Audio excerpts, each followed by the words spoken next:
Hello and welcome to Frost Over the World.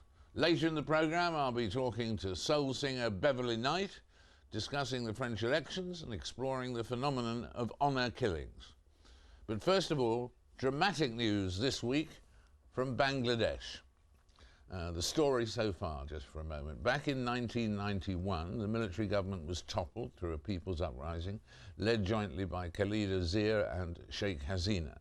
In the subsequent years, both women served as Prime Minister. Last year, an interim administration took charge to prepare for fresh elections, but in January the military stepped in to run that administration and the elections were postponed. Sheikh Hasina is now facing charges that relate to murder and corruption.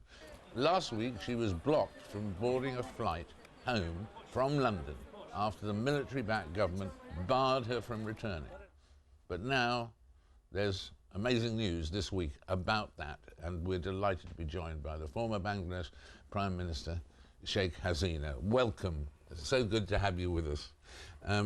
Now, the dramatic news this week was that the government, having stopped you going back to your own country, has changed their mind, and now, as of Wednesday, you're free to go back.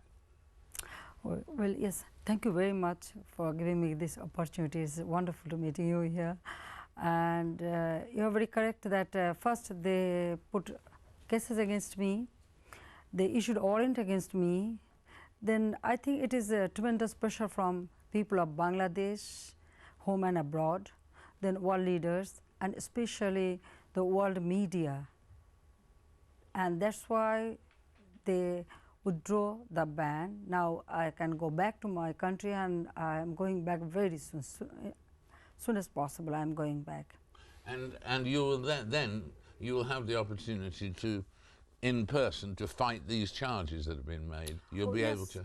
Yes, of course, I want to fight it. Rule of law will take its own course, and it is very interesting that, in one hand, the same ministry filed case against me, issued warrant, and other hand, they bade me, put ban on me so that I cannot go back.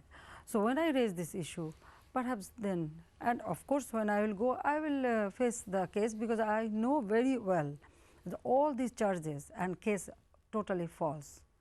It's absolutely false, and I mean those cases they have. So you want to go back and say that loud and clear? Of course, yeah.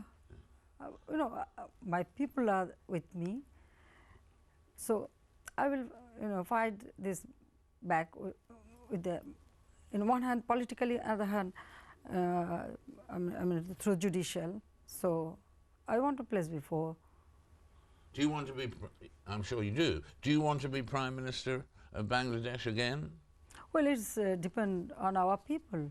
If our people want me, then no, it's the people to decide. How can I say that? Yeah. Of course, I want to serve my people. I want to work for my people. And I dedicated myself for my people, because our people are very poor, they are worst sufferer.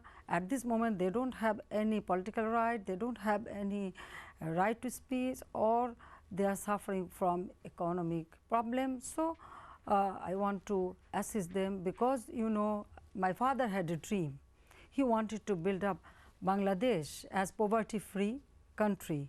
So I also have the same ideology, and I want to follow my father's ideology and build up Bangladesh as poverty-free, illiteracy-free, prosperous Bangladesh, because Bangladesh people fought for that cause, fought for their democratic right, their political right, and economic right, and fundamental rights. And you mentioned your father. I have very fond memories of interviewing him right at the beginning of 1972, when he just returned as the father of the new country, really, yes, released by West Pakistan, wasn't it? And, yes, and started on that mission.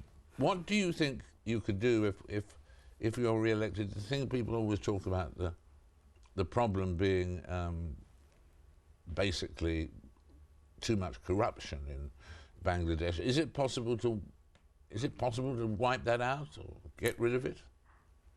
Actually, what happened, 1975, when father of the nation was assassinated and military government took over power illegally. So they corrupted the whole nation. When you are not an elected government, when there is no democracy, then you cannot get the transparency or accountability. And when there is no accountability and transparency, obviously what happened? The corruption, nepotism, terrorist activities, all those things take place. So corruption is there, but during my time, when you know, our government, our Bangladesh Awami League was in power from 96 to 2001. Yeah. Beside this corrupt administration or corrupt system, but we made tremendous progress.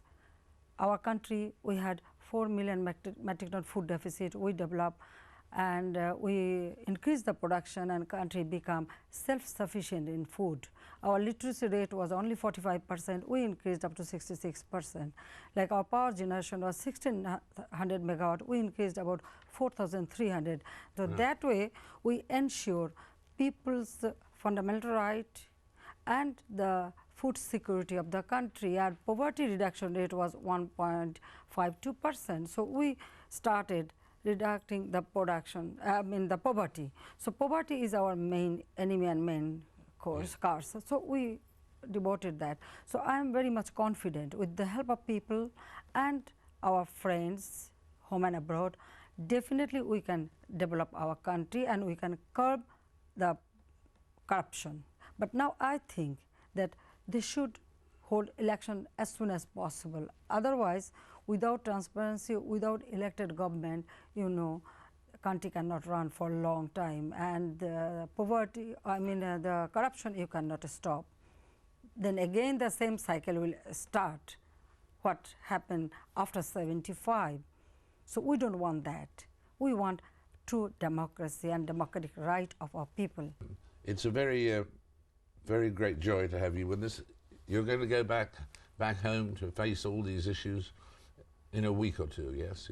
That's true. I'm planning to go back first week of next month, because I have some program already set up. But of course, very eagerly I am waiting to go back to my people, because I couldn't accept when there was a bar, then I couldn't accept it, that this is my country. I am the citizen of the country, and as you know, under the leadership of our father of the nation, these people of our country, they led the movement for their liberation, for their democracy. So how can they stop me? I am the daughter of the father of the nation. I was the prime minister. I was member of parliament 4 times. And I struggled for democracy, for fundamental right of my people, and I devoted myself for my people. I spent most of the time with my people. So how can they stop me? I couldn't, you know, accept it. Well, they're not stopping you anymore, and we wish you a very safe journey. Thank you very much. And now from Bangladesh to South Africa. After this short break, we'll be talking to South Africa's Minister for Security. See you then.